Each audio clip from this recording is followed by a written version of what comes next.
ये महापुरुषों की वाणी है। हम तुम्हें एक ऐसा मार्ग बताते हैं जिस मार्ग में चलने से बहुत जल्दी आप ईश्वर के समीप पहुंच जाओगे।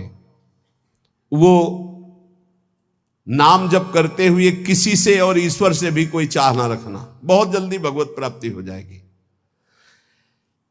हम तुम्हें एक ऐसा मार्ग बताते हैं जो चलने पर बहुत जल्दी भगवत साक्षात्कार करा देता है। किसी से भी और ईश्वर से भी कोई चाह ना रखो, बहुत जल्दी भगवत प्राप्ति हो जाएगी। नाम जप करते हुए कोई चाह ना रखो, बहुत जल्दी भगवत प्राप्ति हो जाएगी। और याद रखना, जो नाम जप करता है ईश्वर से कोई चाह नहीं रखता, तो ईश्वर उसकी ऐसे चिंता करता है जैसे छोटे बच्चे की मां चिंता करती है। किस समय उसको बाल भोग देना, किस समय उसको दुग्ध पान कराना, किस समय उसे स्नान कराना, ये मां की चिंता है, ना कि बालक की। जो ना किसी से चाहता है, ना ईश्वर से चाहता है, खूब नाम जप करता है, उसे बहुत जल्दी भगवत प्राप्ति हो जाती है। निष्प्रयोजन भार स्वरूप उनका जीवन होता है जो भजनहीन होते हैं, बिल्कुल बेकार मरा जीवन। जिन हरि भगत हृदय नहीं आनी, जीवित सौ समानते प्राणी। क्या मुर्दे का सा जीवन है। इतना कीमती जीवन, एक एक श्वास भगवान के भजन में लगानी चाहिए। व्यर्थ के जीवन में, व्यर्थ के खान पान, कई कई ऐसी बातें जिनकी याद आकर हृदय में आम हंसता है, ऐसे जीवन को नष्ट किया जा रहा है। भ्रमण में सब दृश्य देखे हैं। गंगा का किनारा पावन तपस्वियों के लिए भी और राक्षसों के लिए भी है। जो पावन स्थान तप के लिए है, वहीं राक्षसों के दंडकारण्य में तपस्वी भी तपस्या करते थे और राक्षस भी रहते थे। दोनों का ये व्यर्थ जीवन, निरर्थक जीवन, जो अपनी वासनाओं की पूर्ति के लिए दूसरे जीवों को तड़पा तड़पा के, फिर काल उनको तड़पा तड़पा के मारता है, सांस लेने का अवसर नहीं देता। इसलिए निष्प्रयोजन भार स्वरूप मानो जीवन मत जियो। कीमती जीवन है। जिनका भोजन पवित्र है, उनके विचार पवित्र हैं, वही एकांत में ईश्वर अर्पण बुद्धि से अपने समय को व्यतीत करते हैं। कार्य करते हुए एकांतिक अर्थात अंदर चिंतन चल रहा है, ईश्वर अर्पण। सात्विक भोजन भूख की अपेक्षा कम खाओगे तो भजन बहुत जोर का होगा। लौकिक प्रतिष्ठा बढ़ने लगे तो भगवान से प्रार्थना करो कि आपका स्मरण न छूटने पावे, लौकिक प्रतिष्ठा में महत्व न होने पावे। जानबूझकर सुख सुविधाओं का त्याग करके जितनी कम वस्तुओं का सेवन कर सको, कम पैसे वाली वस्तुओं का, उतना ही तुम्हारा ईश्वर के प्रति प्रेम बढ़ेगा। ईश्वर इच्छा को जानने वाला ही महात्मा होता है। जोई जोई प्यारो करे सोई मोई भावे, मेरे प्यारे की क्या इच्छा है ये महात्मा जानता है। अन्याय से प्राप्त वस्तुओं को पाने वाले के सारे करण पाप लिप्त हो जाते हैं। अंतःकरण, बुद्धि, मन, चित्त, अहंकार, वो इच्छा ना होने पर भी दूषित अन्न के कारण पाप इच्छा प्रकट होकर उससे पाप कराती है। जो घूस लेता है, अन्याय पूर्वक निर्णय करता है, ऐसों का धन उनके परिवार को नष्ट कर देता है और उनका किया हुआ दान जिसके पास जाता है उसकी अंतःकरण की वृत्ति को नष्ट करके पाप आचरण करवाता है। इसलिए भगवत मार्ग में चलने वाले उपासकों को घूस लेने वालों से जो प्रतिग्रह दान लेना है उनसे बचे। खूब खुली बात है। ये जो अन्याय अधर्म करना पैसे के बल से सीख गए हैं, अपने पद का दुरुपयोग, ऐसे लोगों से जो दान लिया जाता है, ऐसे लोगों से जो अर्थ लिया जाता है, वो केवल पाप विचार बढ़ाता है, पापाचरण बढ़ाता है। इसलिए बहुत सावधान।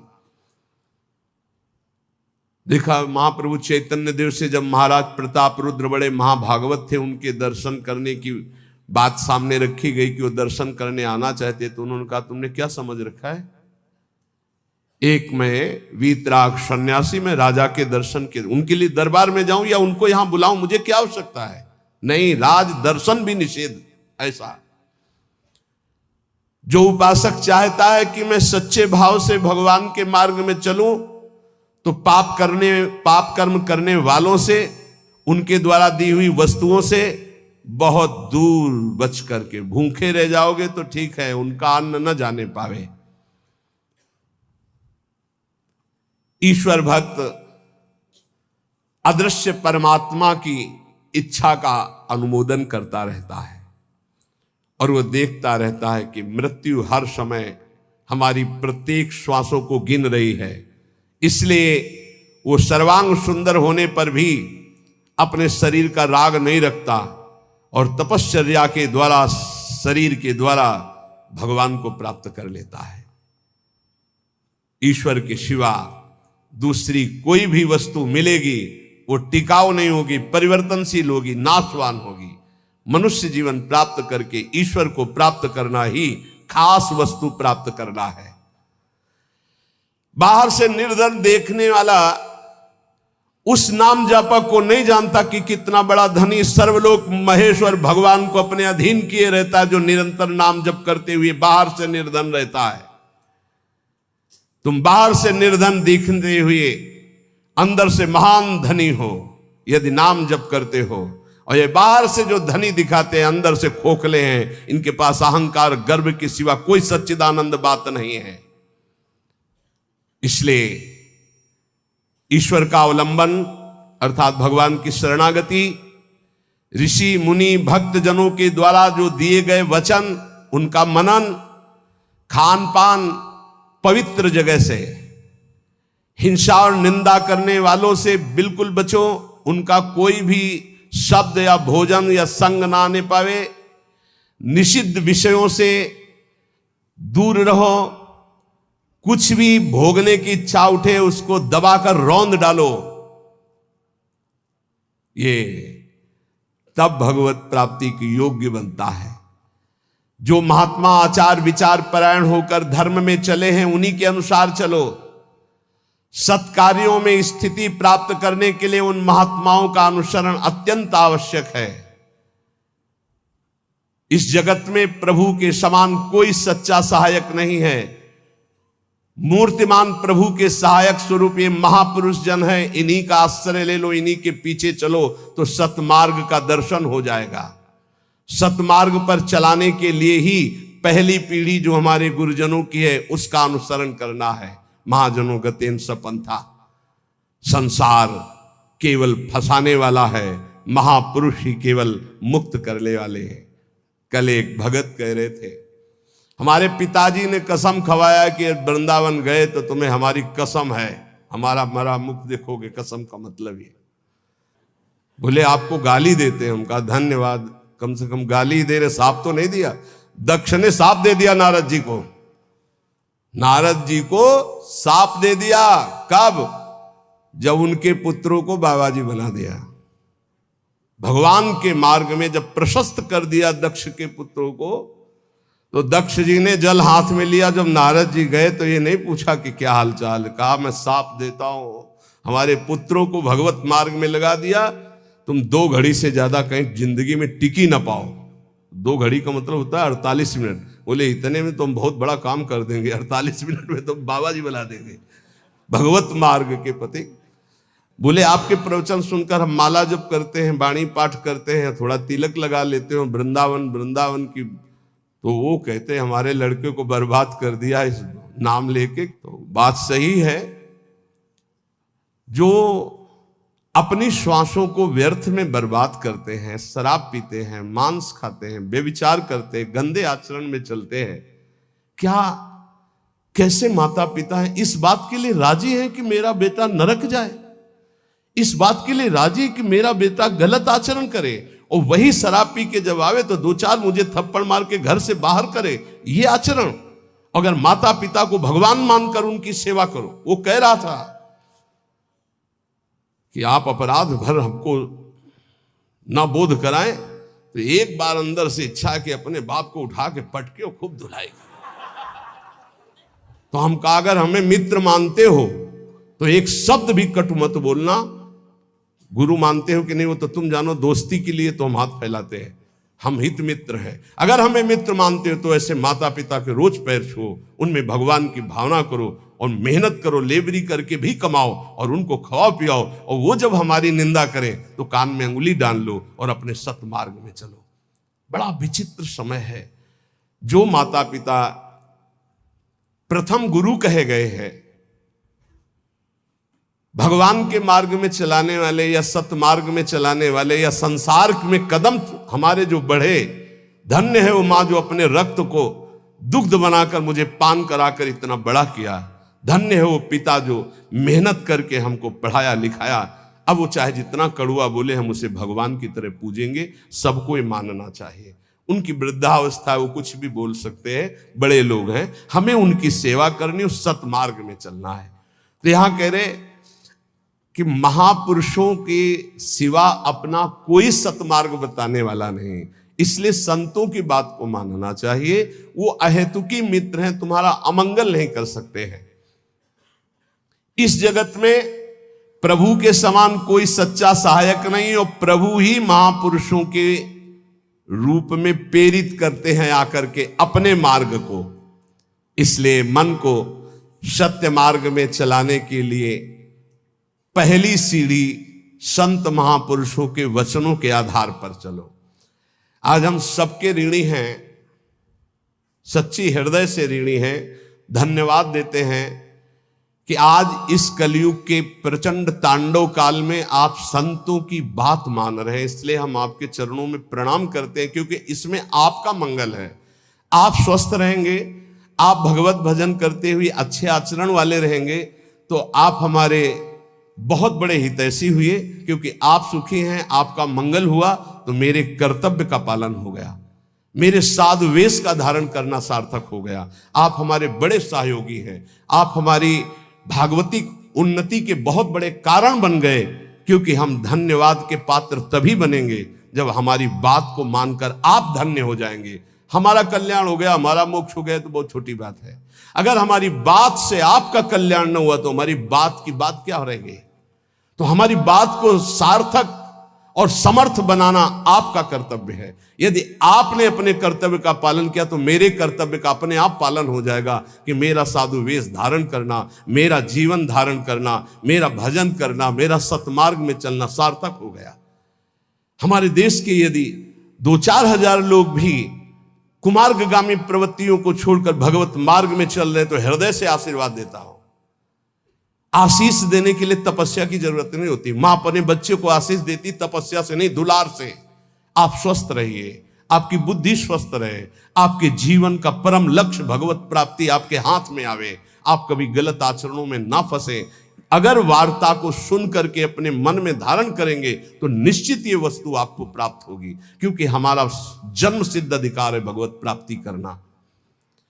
जो संतों में पूर्ण श्रद्धा रखते हैं, अध्यात्म विषय में चलना चाहते हैं, उनको परमात्मा साक्षात्कार निश्चित हो जाता है।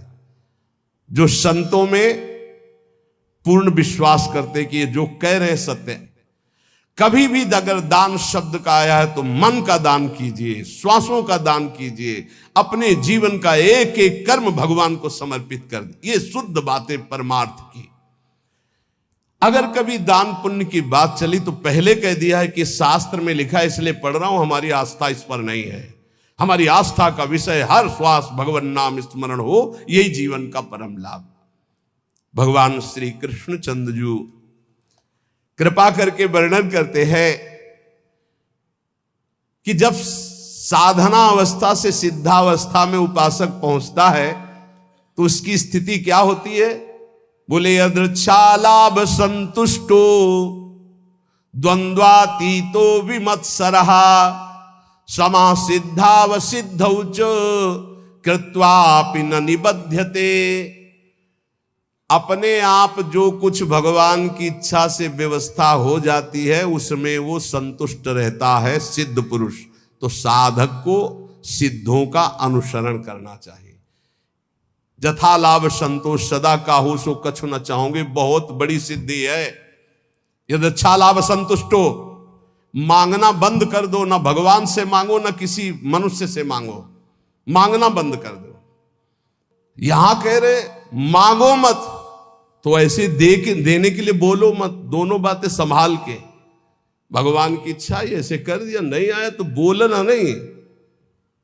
कभी तुम बोलो मत और कभी तुम मांगो मत। ऐसे बोलने से अपराध लगता है और ऐसे मांगने से अपने इष्ट की निष्ठा जाती है। और बोल दिया तो कर्जा समझ लेना, और मांग लिया तो आश्रय छूट गया, ये बात समझ लेना। दोनों को अपनी अपनी निष्ठा में रखना है, ना मांगना है और ना देने के लिए बोलना है। ऐसे दे दो, कोई जान नहीं पाया।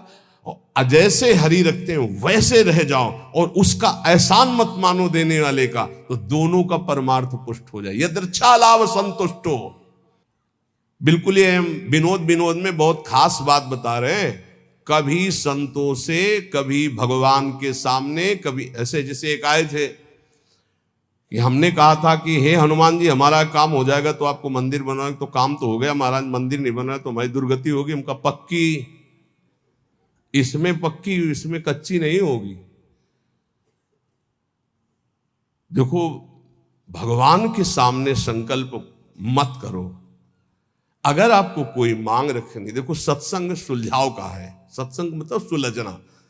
हमारे बाप हो, हे प्रभु मुझे ये चाहिए। जैसे अपने मम्मा और पप्पा से मांगते तो कैसे मांगते हैं, हमें चाहिए। उनको हम ये थोड़ी कहते हैं कि हमको ये दे तो तुम्हें हम ये ले आएंगे, तुम्हें वो ले आएंगे, तुम्हें ऐसा। प्रलोभन देते हैं क्या? थपड़िया देंगे माता पिता। हमारा बच्चा हमको प्रलोभन देता है, जाल में फंसाना चाहता है। ऐसे थपड़िया जाओगे अगर प्रभु को प्रलोभ। और अगर बड़े दाता बनते हो कि मंदिर बनवा देंगे तो भी काम हो गया, बनवाओ मंदिर।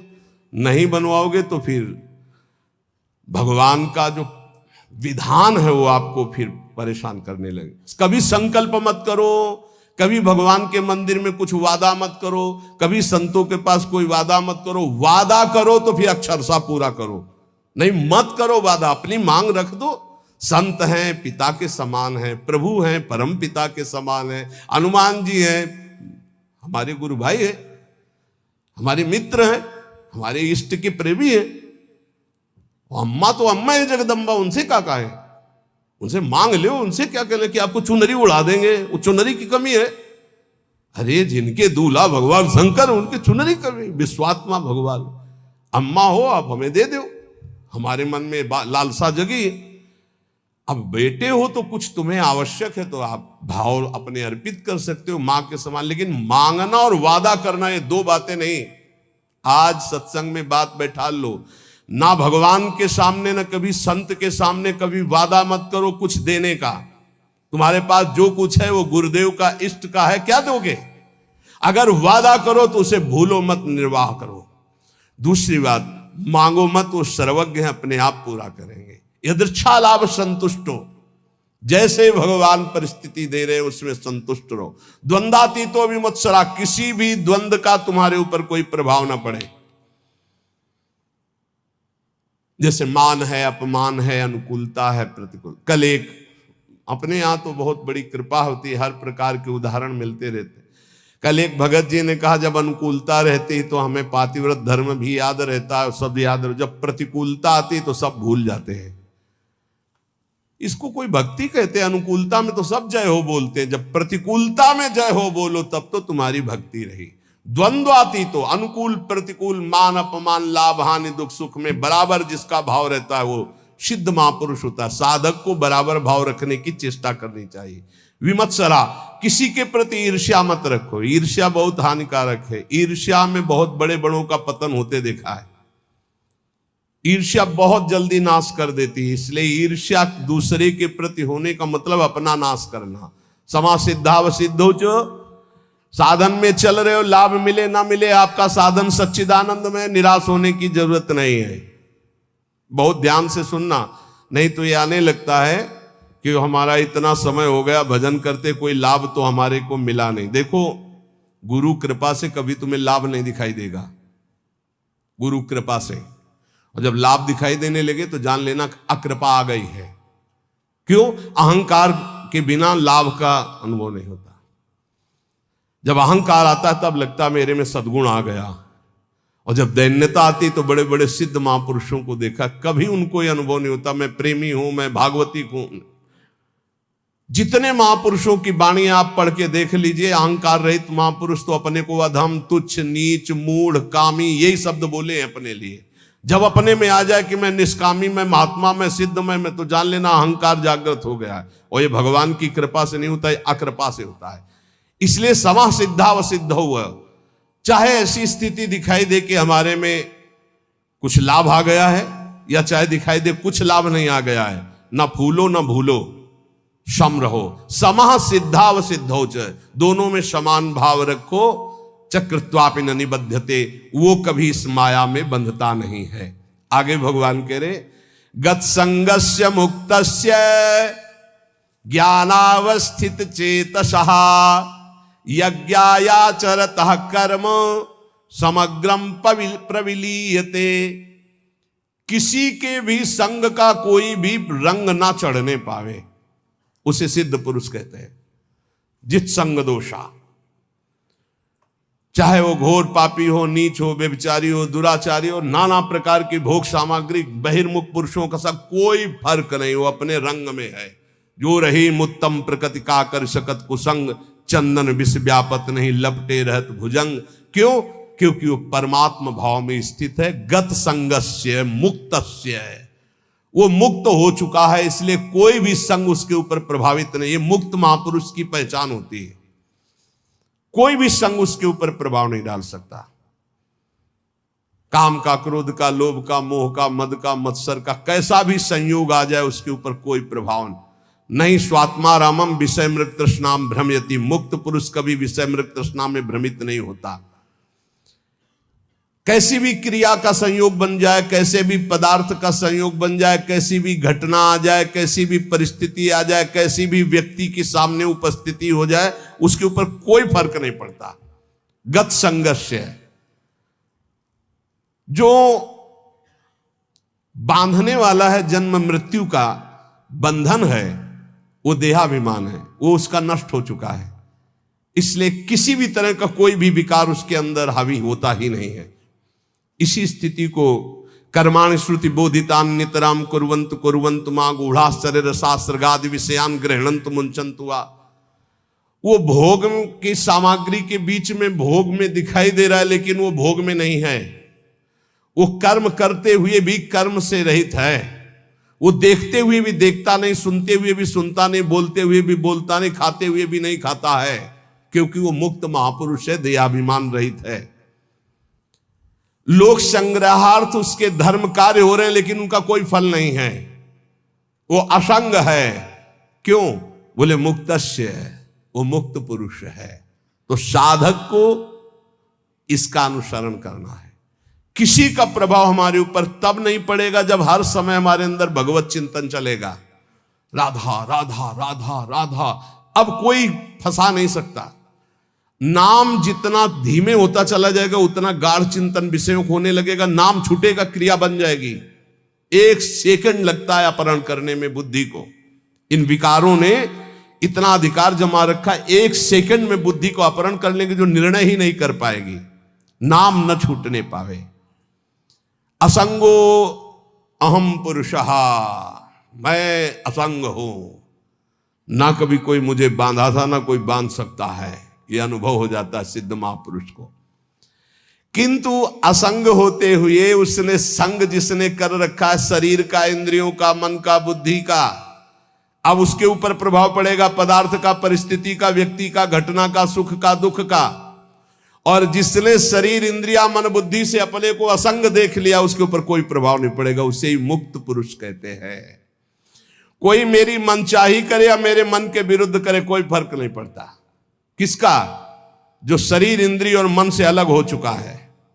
अलग क्या हो चुका है? वो तो अलग था ही। हां, अनुभव हो गया जिसको ऐसा। चाहे अकेला बैठा हो या हजारों के बीच में, शरीर स्वस्थ हो या रोगी, भोग बाहुल्यता हो या किंचन, मनचाही हो या मन के विरुद्ध, कोई फर्क नहीं पड़ता उसमें। गत संगस्य मुक्तस्य। क्यों? क्योंकि वो अपने स्वरूप में स्थित है। वो किसी क्रिया या शरीर या मन या बुद्धि या चित्त या अहंकार या इंद्रियां, कामना, ममता कुछ नहीं उसके हृदय में। लेकिन साधक के हृदय में सब होता है, साधक के हृदय में सब होता है, पर होते हुए भी वो नाम जप के द्वारा, प्रवीण हुई बुद्धि के द्वारा अपने को बचा लेता है।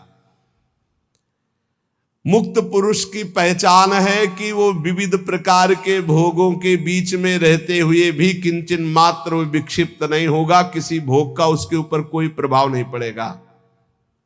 ज्ञानावस्थित चेतसा, क्योंकि वो ज्ञानावस्थित हो गया है, वो अपने चेतन स्वरूप आत्म स्वरूप में स्थित हो चुका है, भगवत स्वरूप को प्राप्त हो चुका है। और साधक का कार्य है इस जड़ शरीर से अपना संबंध अलग मानकर भगवत स्वरूप में स्थित होना। यज्ञायाचरतः कर्म समग्रम प्रविलीयते, उसके जितने कर्म है सब अकर्म होते रहते हैं, कोई फल देने वाले नहीं होते। जितने भी कर्म है, क्यों वो कर्ता भाव से रहित, अहंकार रहित, स्वाभाविक हो रहा है, यंत्रवत हो रहा है। साधक ऐसा नहीं होता है, वो कर्ता होता है। अब उसको क्या करना है कि वो ना फंसे, हर कर्म भगवान को अर्पित करना है। अगर भगवान को कर्म अर्पित कर दिए तो वो भी अकर्म हो गए, वो फल देने में समर्थ नहीं होते। आगे आएगा समझ में।